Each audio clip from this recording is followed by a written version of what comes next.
Climate protesters have struck again, this time interrupting a performance of Romeo and Juliet at London's Sadler's Wells Theatre, demanding an end to the theatre's partnership with Barclays. Yeah, I know. It comes as more climate hypocrisy has been on display, courtesy of actress and eco-warrior Emma Thompson. She's been spotted cruising around on a £200 million super yacht in Venice, and it's not the first time she's been caught out being a hypocrite over climate action after racking up thousands of air miles flying from LA to London to join an Extinction Rebellion demonstration. So I am asking, should celebrities just shut up about the climate catastrophe? Joining me now is the director at Climate Media Coalition, Donnachadh McCarthy, and Deputy Director at Net Zero Watch, Andrew Montford. Both of you, thank you very much. Great to have you on the show. Andrew, do you think celebrities should shut up about the climate crisis? Absolutely. I mean, they know very little about climate. They know very little about the responses to climate. And all they do is, they are trying to sell themselves as virtuous people. But in reality, they're not doing anything useful at all. So, yes, I think shutting up would be a very useful contribution. Donnachadh, you actually practice what you preach, right, in your day-to-day life, and that's very noble of you and very worthy. But people like Emma Thompson do not. Should they shut up? There are millions of people who are concerned about the climate and the climate crisis who actually, as you say, practice what we preach. And no, I wouldn't want them to shut up, but I would want them to practice what we preach. So ideally, Emma Thompson should keep talking about the greatest crisis we're ever facing, as enunciated by Margaret Thatcher. But I would like to see private jets banned, and I would like to see super yachts banned. I mean, I think what's really good about the Daily Mail story, Patrick, is that it highlights the huge carbon footprint for super yachts. One super yacht emits 7,000 tons of carbon a year. That's the equivalent of 12,000 homes' electricity. They are absolutely abhorrent, and I hope Andrew Montford will agree with me that both private jets and super yachts should be banned. OK, all right. I mean, Andrew, firstly, do you agree with the idea of banning the super yacht? I mean, maybe this is what Emma Thompson has done. She's gone deep undercover to expose the shocking reality of super yachts and how they need to be banned. Yeah, I'm not a great one for banning things. These people, if they've got lots of money, I think they should be allowed to spend what they spend it on what they want. I think the hypocrisy is so widespread. We actually, a few years ago, we had a Climate Hypocrite of the Year competition at Net Zero Watch, which we called the Emmas, named after Miss Thompson, which was a lot of fun. And there are so many of these people doing these things. I mean, there was one wonderful Extinction Rebellion protester who had posted pictures on Facebook of her trips to Uganda, to New Zealand, to the French Alps, and then rolled straight into Bristol to tell everybody that they travelled too much. I mean, it is absolutely shameless. And the thing is, when they say they want people to travel less, they don't mean themselves. They mean other people. Well, it does. Let me ask Donnachadh to come back, because to be honest with you, Donnachadh, it does look a bit like that. Leonardo DiCaprio, he's had more private jets than I've had hot dinners, Absolutely.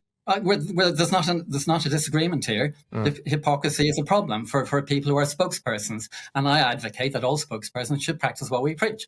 But actually, if we're going to look at hypocrisy, and we should be calling it the Sunaks, not the Emmas, because look, Rishi Sunak claims as his government that we're actually aiming for net zero, and he takes private jets just about everywhere. A helicopter go down the road, and he's got a second home in California. And he's got an electric swimming pool up north somewhere. His electric swimming pool uses something like 20 or 30 houses worth of electricity.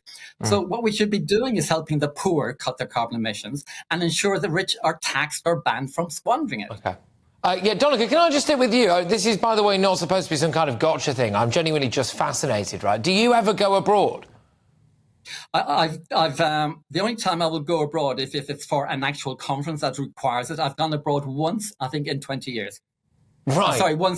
Flown once for a holiday. I've not flown for a holiday in 20 years. But you do fly for conferences. Go on, talk me through these. I've done it once. If I think it's worth the investment to actually save the planet. So I think some travel may be necessary. What we need to cut out is unnecessary travel, such as private jets by the likes of Emma Thompson.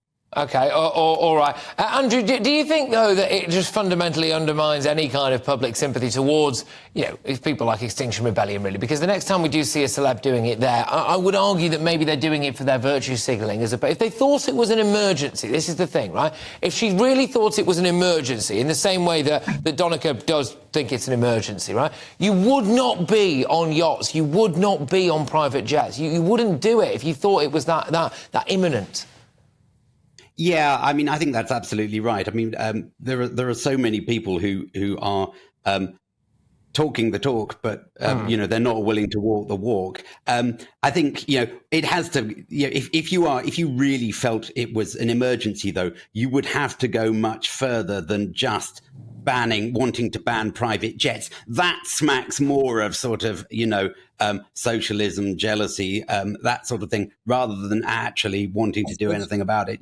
Most jet emissions, for example, are not Margaret Thatcher was no socialist. Margaret Thatcher. All right. I'll come back to you, Donnachadh. Go on, Andrew. Andrew, finish your point. Go on.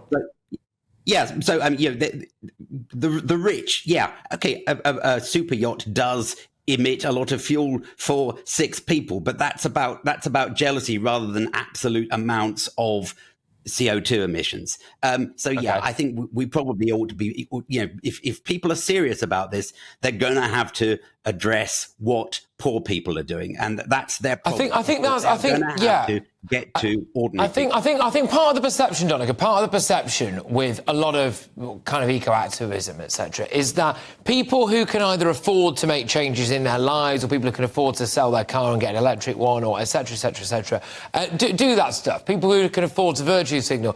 But there's a lot of people who are at the lower end of the economic spectrum who are disadvantaged more greatly by some of the policies that we would need to impose in order to look after our environment. Would you agree with that? No, that's actually a misunderstanding of the situation. Where we are agreed on is that the rich emit far more carbon than the poor. So, for example, 52% of carbon emissions come from the top 10%. So I do think it would be good to talk to them first, and to ensure that policies are in place to ensure that the poor are... What would you do, out of interest, on that? Yeah, on that. No, that's it, because that's interesting, right? Because it's obvious, to me anyway, that rich people do emit more, which is why I find it so infuriating when rich people blag to me about the climate, right?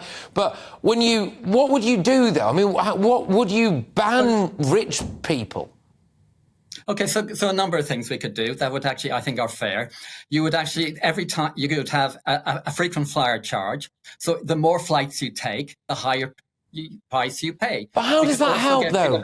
We could also get rid of the standing charge on energy bills. The standing charge on electricity and gas is a poll tax on poor people. So people like one-bedroom pensioners paying the same standing charge as Rishi Sunak, who has to have a substation to supply the huge amount of electricity he's consuming. Why should it? Well, we lost Donnachadh. Well, ironically, there's been a power cut round at Donnachadh's house. So there we go. But I think we got the gist.